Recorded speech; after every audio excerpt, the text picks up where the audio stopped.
Good morning. I have another game for you that I played last night at the Wachusett Club against Paul Godin.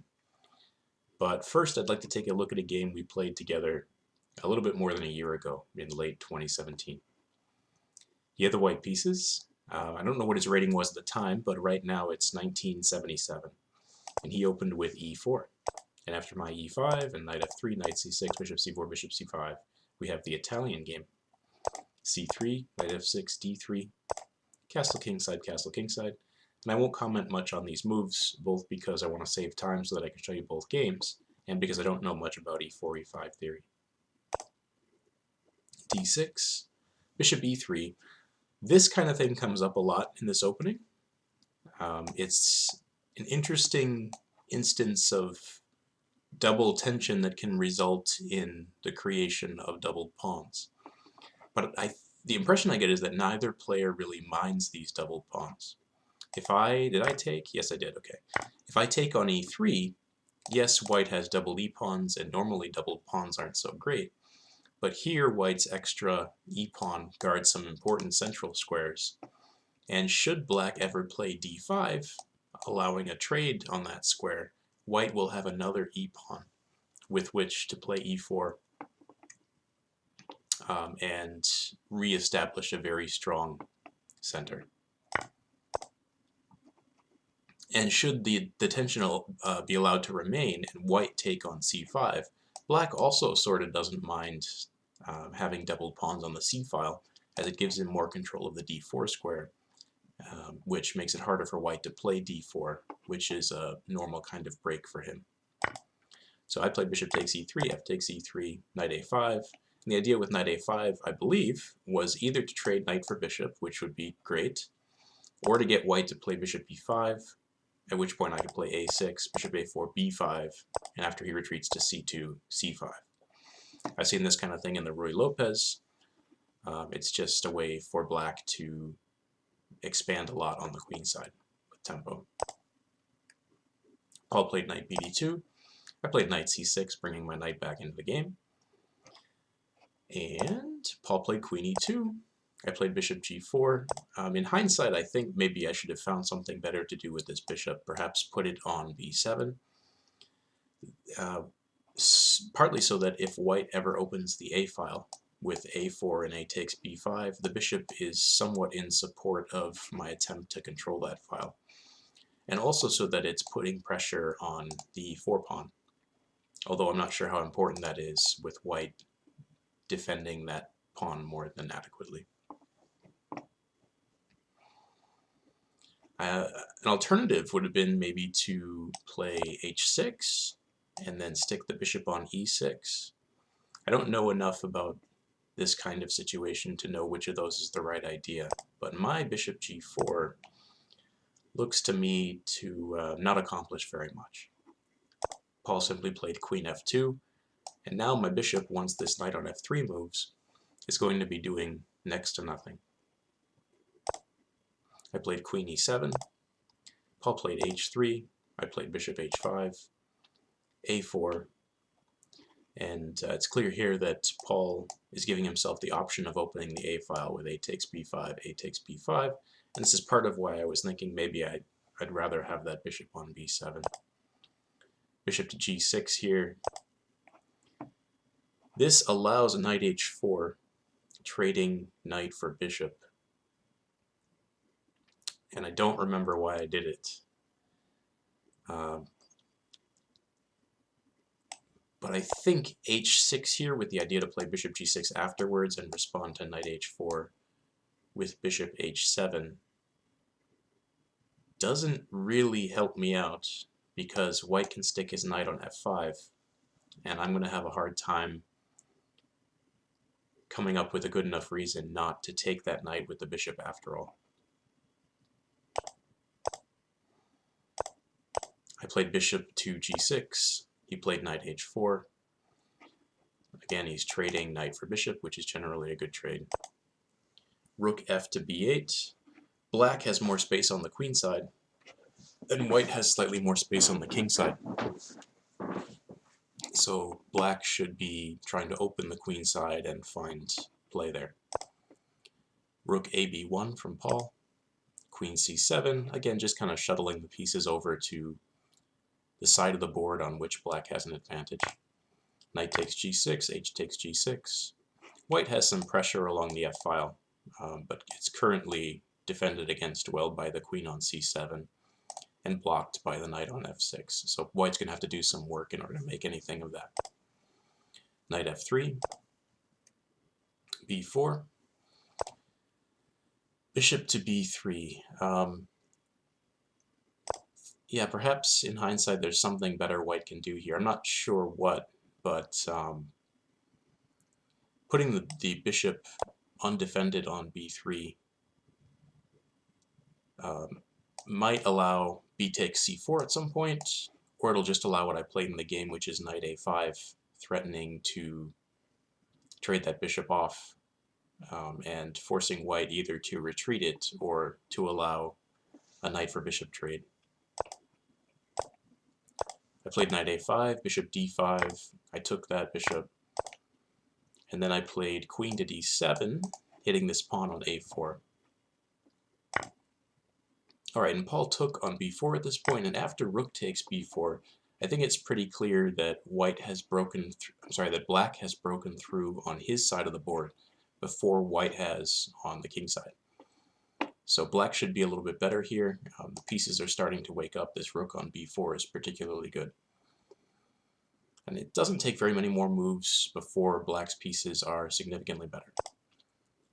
D4, E takes D4, E takes D4, and knight to B3 threatens to grab this pawn on D4, which encourages White to take on C5, but then after knight takes C5, black's knight has moved from A5 to C5 and may use the E5 square later. So this is another piece that has improved its activity, and black is starting to look better here, I think. B3 from White. I did not take this pawn immediately. I probably should have, because after my rook A to B8, Paul played knight D4, and I think now I realized that if I take this pawn on B3, let's say knight takes B3, I think Paul has knight C6, forking the rooks on B8 and B4. I played knight to D3 with the idea that I'm attacking the queen, and once the queen moves, queen E3, I have knight E5 guarding this forking C6 square and putting the knight on another nice outpost. Queen C3, but the downside is that now I have sort of missed my opportunity to take this B pawn. A5, and the idea here is I want to play rook C8, but I don't want to hang the rook on B4. It gives White the B5 square, but that doesn't seem to be all that important here. Rook F2 from White, rook C8, queen D2, queen C7, and here I think it's I think black has come close to the best he can do in terms of piece activity. King H2, queen B6. I think I should find some better move here, or should have found some better move here or on the next move. I was thinking maybe queen C3, but then after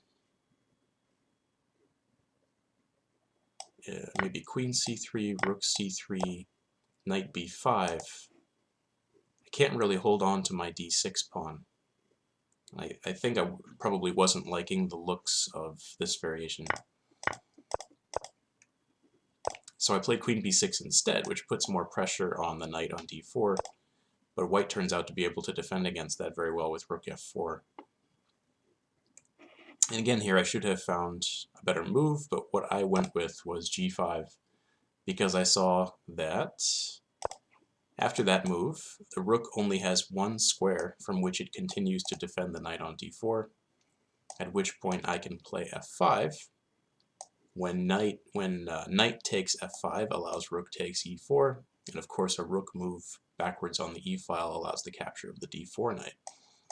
But if you'd like to, pause the video and see if you can find my mistake in that calculation. played g5, rook e4, f5, and now after knight takes f5, indeed I win the rook on e4, but unfortunately there is knight e7 check, picking off my rook on c8. And I continued in my downward spiral here with the move king f8. I think I probably should have moved the king to the h file, because after knight takes c8 and the re-centralization of my queen, white's rook activates with tempo with rook f1 check. And the tables are in the process of being turned. White is now up a pawn, black has doubled pawns and a vulnerable king. King g8, knight e7 check, king h7, queen takes g5. The white pieces are swarming around the black king, who is short of defenders. In fact, white is threatening here to just play queen to h5 checkmate. So I played rook h4 to defend against that. Paul played queen f5 check. I played g6. That pawn is defended by my knight. Paul played queen to f8, and now his threat is rook f7. Knight takes f7, queen g8, king h6, and queen takes g6 checkmate. I played knight g4 check, and after king h1 I played knight h6, thinking probably I'm now defending against this rook f7, but of course the knight does no better a job of defending against checkmate from h6 than it does from e5. White just played rook f7 check, knight takes f7, queen g8 check, king h6, and queen takes g6 checkmate. Alright, so that happened 1 year ago, a little bit more than a year ago, and last night I was against Paul again, and I had the white pieces this time. I played d4, he played knight f6, and after c4, e6, knight c3, d5, we've transposed into an opening called the Queen's Gambit Declined. I chose to trade on d5 and play bishop g5. Paul played c6 to shore up his d5 pawn, and I played knight f3. I think white is supposed to play queen c2 here with the idea that it takes control of the f5 square so that black doesn't get to play bishop to f5, at least not without some preparation. Knight f3, h6, bishop h4, and Paul takes advantage of this by playing bishop to f5, so nice move by him. I played e3, and because I failed to take control of the b1 h7 diagonal, I'm now going to have to bring my bishop out to d3 and trade it for his bishop on f5 as a sort of second best option, a way to shut down that bishop once it activates itself on f5. Knight bd7, bishop d3, bishop takes, queen takes. And with this pawn structure,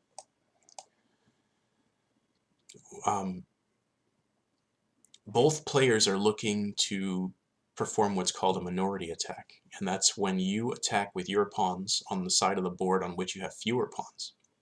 White's looking to play b4, b5, and I wouldn't be surprised if black's looking to play f5, f4. There's another kind of natural break each player can consider. For black, it's c5, making a mess. And for white, it's e4, but in each of those cases, it would result in the player who makes the move having an isolated queen pawn. That's not necessarily bad, but it's just, I don't think what's normally done in this kind of situation, though I don't really know what's normally done. It just seems safer to me to go for this b5 or f4 idea. Bishop to e7, castle kingside from black, and rook fc1. And I was worried a lot during the game about the possibility of black playing knight to e4. I don't think it quite works, because after my knight takes e4, if black takes back with the d-pawn, the queen takes, and there's adequate defense of the bishop on h4. And if bishop takes h4, knight takes h4. Again, if d takes e4, queen takes e4, For example, rook e8 trying to drive the queen away from the defense of the knight on h4. I think I have queen g4, and if then knight f6 attacking the queen, well then black's queen is no longer, at least for now, attacking the knight on h4, so I can play something like queen e2 and then bring the knight back to f3. But the reason I was worried about this variation is that in this position, if I play bishop takes e7 instead, then after queen takes e7, it's hard for me to remove the knight on e4. If I try to do it immediately, I hang a piece.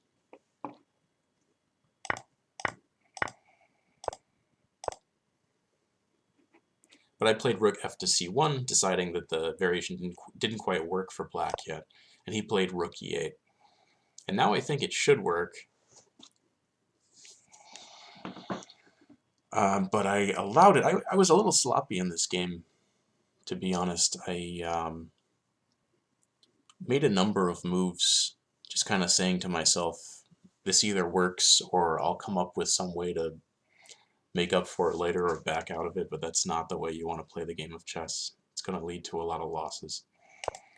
I played rook a to b1 with the idea to launch my minority attack with b4, b5. I was expecting a5 here from black, and I was thinking about going a3, once again preparing b4, and if black plays a4, maybe queen c2 or queen d1, hitting that a4 pawn, and if black then plays b5, I have a target on the c-file, and I have the b4 and c5 squares for my queenside knight. It's a little complicated, but that was the plan. Instead, Paul played rook to c8, and there's a little bit of an issue here for black, which is that if he doesn't find a way to equalize or get an advantage with tactics, he's going to find himself having a hard time playing f5, f4 now that the rook is no longer on the f-file. I played b4, and after Paul's knight b6, with the idea to come into c4, I played knight e5 because the knight is no longer guarding that square from d7, and this knight now stops knight c4. So Paul plays knight f d7 to deal with that problem immediately. And again here there was a failure to calculate on my part. I played bishop takes e7 very quickly, not looking adequately at knight takes e5. I haven't looked at any of this with a computer, so I may well be wrong. But I'm now worried that there wasn't really a good way for white to proceed here. If I had played bishop takes d8, then after knight takes d3, I can play bishop takes b6. There's knight takes c1. And I don't want to just recapture on c1 or I'll be down in exchange. And if I play bishop takes a7, then after rook a8, black may be escaping with knight takes a2. And if I play bishop to c5 with the idea that this knight doesn't have a way out of my camp, black can play knight to d3, and then after bishop to d6, what was I thinking here?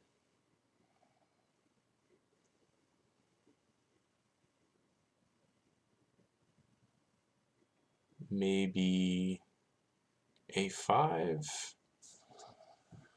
I don't recall, but I thought I found a way for black to rescue his knight and then just be up in exchange. Perhaps I'm wrong about that, though, because I don't see it now. Anyway, this is pretty complicated, and the point is I didn't really even analyze it. But luckily for me, Paul played queen e7 pretty quickly. I took on d7. Paul took back with the knight. I think maybe taking back with the queen was better, to keep knight c4 in the air and to keep the d5 pawn protected. I played b5. Although with his queen on e7, in this position, Paul had an interesting option, which is to go queen a3, and I think he probably should have. If I take on c6, black can try rook takes c6, and there are two pins here, so that knight definitely can't move. And I was thinking about playing queen f5 in this or in some other variation, hitting the knight on d7, but that looks like it's going to cause me some problems. Maybe the knight can just move, and then we've got a serious issue on the c-file. Although maybe knight e2 solves that problem. But anyway, black is becoming very active here. So I thought maybe queen d2 instead, but then there's this move, rook e to c8. putting even more pressure on the knight.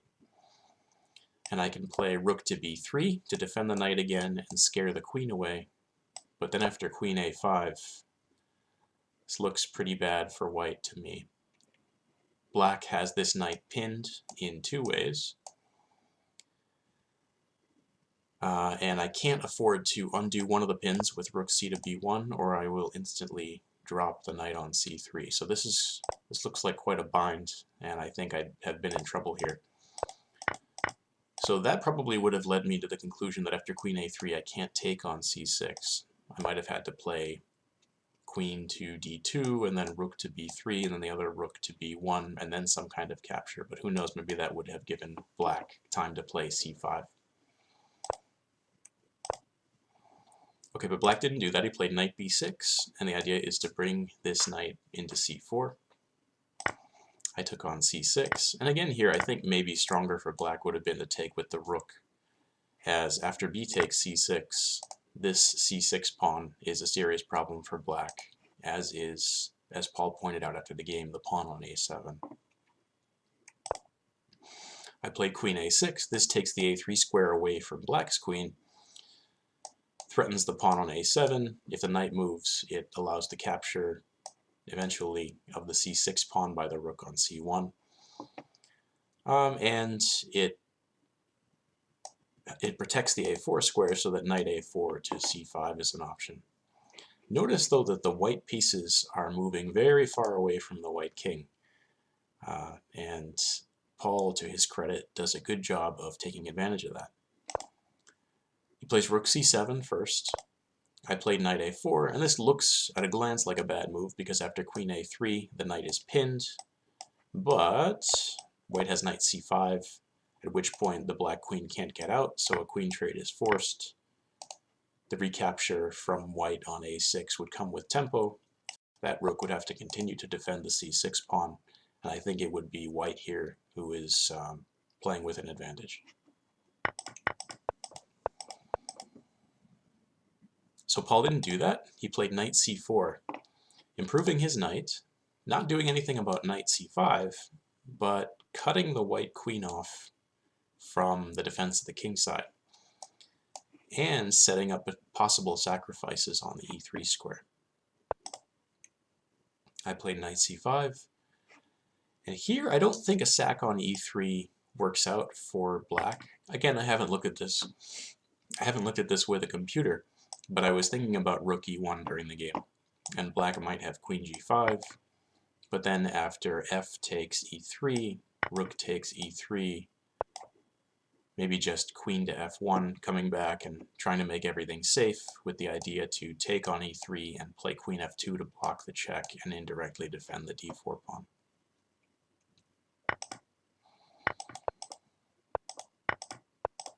So Paul instead played queen g5 right away, and he now is threatening knight takes e3, f takes e3, queen takes e3 check, followed by eating the pawn on d4, which would trade his knight for 3 white central pawns, which is a very interesting way for him to proceed. And Paul was mentioning after the game that he thought he should have done that or found a way to do that.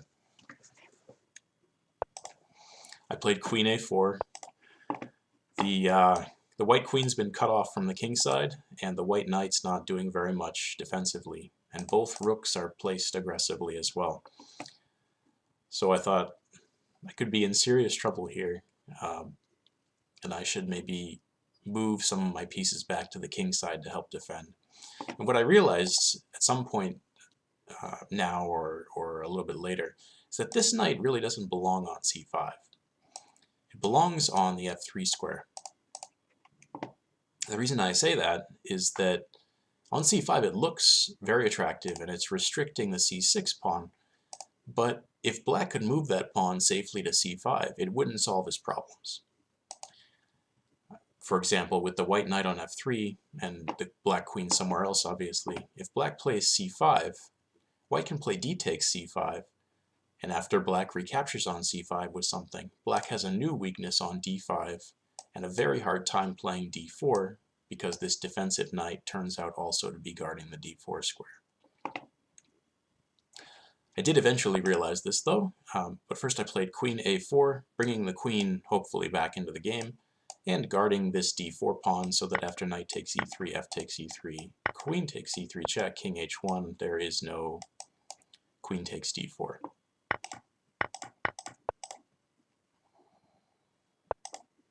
Paul played rook e7, and there are a few moves now from black that I don't think accomplish very much.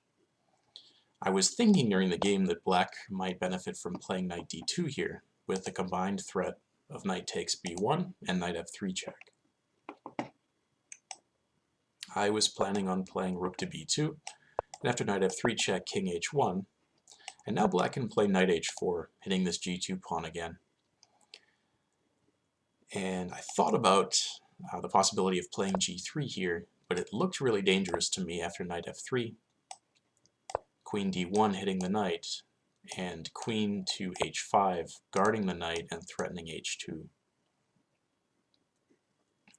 And if I play h4, there's probably just g5 opening up my king.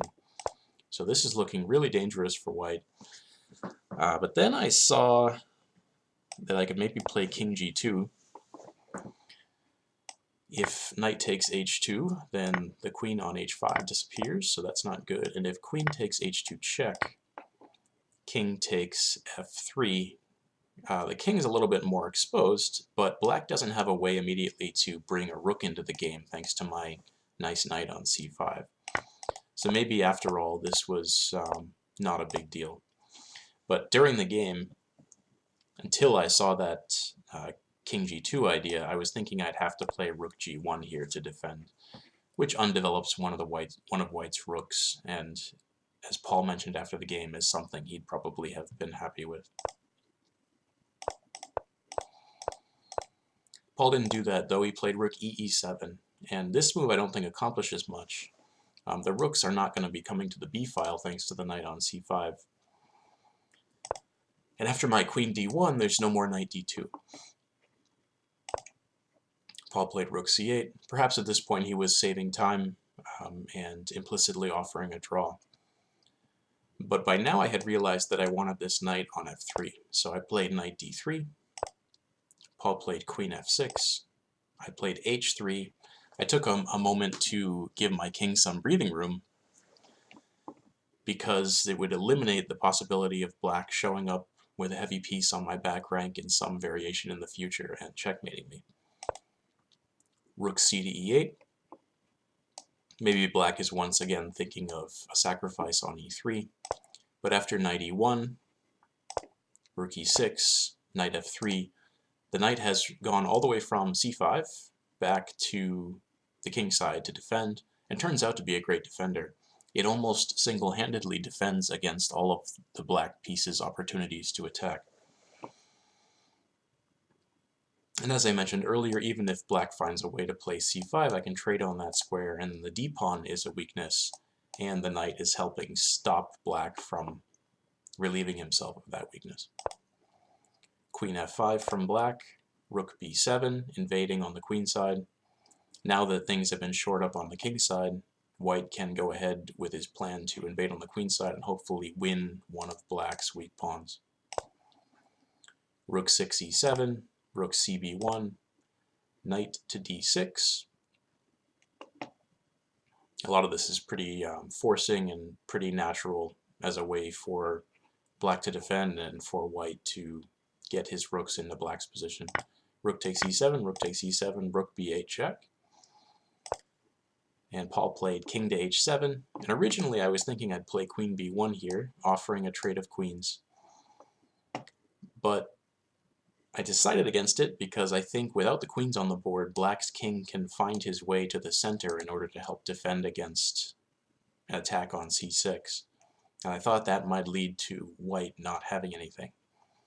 Although I'll admit that that wasn't much of a calculation, it was just sort of a vague worry.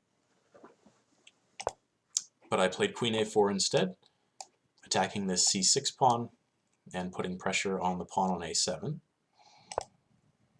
Paul played knight to b5, which blocks my attack on c6 and further defends a7, but now I have queen b4 with the idea that if the rook moves away, I may just play queen to f8, followed by going after the black king.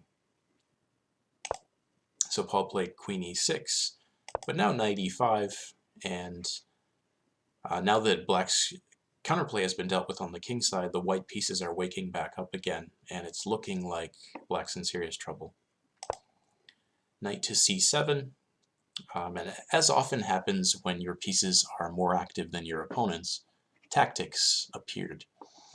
And I played knight takes c6 with the basic idea that after black's queen takes c6, I have queen takes e7. And at first it looks like I shouldn't do this because of rook d7. When queen f8, queen takes c6, I don't think gives me a winning attack on the king side, at least not one I could find. Oops. And knight back to e5, hitting the rook on d7. Looks like it allows knight to a6 with a fork of queen and rook, but it turns out here that white has queen b1 check to get out of danger with tempo, and once black blocks that check, I guess with g6, white can play knight takes d7, winning in exchange, because if the knight takes on b8, then after knight takes b8, white's up an entire piece.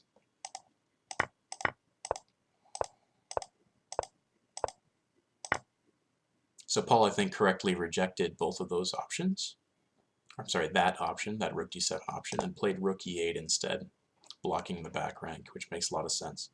But this allows rook takes e8, and then after some recapture, the winning of a second pawn on a7.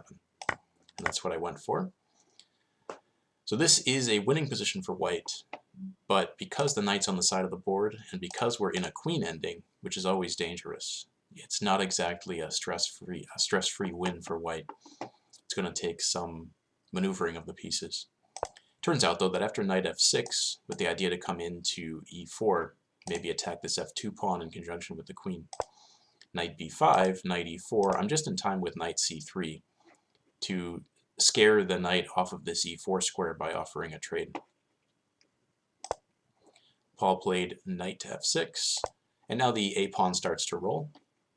If this pawn, of course, becomes a queen, white will win the game, so black has to find counterplay before that happens. Paul went queen c8, looking to put pressure on the knight on c3 and maybe deliver a check on the back rank, which maybe could be followed by the targeting of the f-pawn and then the delivering of some kind of perpetual check. But I played queen c5, offering a trade. Of course, this endgame is totally winning for white. Black's knight can't do much to stop these two pawns. So Paul played queen b7 instead. I played a5. The knight is well positioned to prevent a black check on b1, so Paul invaded with queen b3 instead. I played a6. Paul played queen b2. It's not any kind of it doesn't say anything bad about Paul. There's just not much here for black to do. I played a7. Paul played queen a1 check, king h2, and then knight d7. He's threatening the knight, and if I take the pawn on d5 with the queen, he'll take the pawn on a7, not the knight on c3 or my pawn will queen. And he can make the argument there that even though I'm still up 2 pawns, at least he stopped the most advanced passed pawn. But I played queen c7, hitting the knight on e7, continuing to protect the pawn and protecting the knight on c3. Black doesn't really have anything except to retreat with the knight to f6, but now queen b8 threatens to queen the pawn. It gives up the knight on c3, but of course, if that allowed the creation of a queen, white wouldn't mind. And in this position, Paul resigned. Thank you very much for watching. I'm at 3 out of 3 in the tournament so far, and next week I'll be playing against either the 2nd or 3rd highest rated player in the tournament. So that should be fun, and I will bring you that game as soon as I have it. Have a good morning.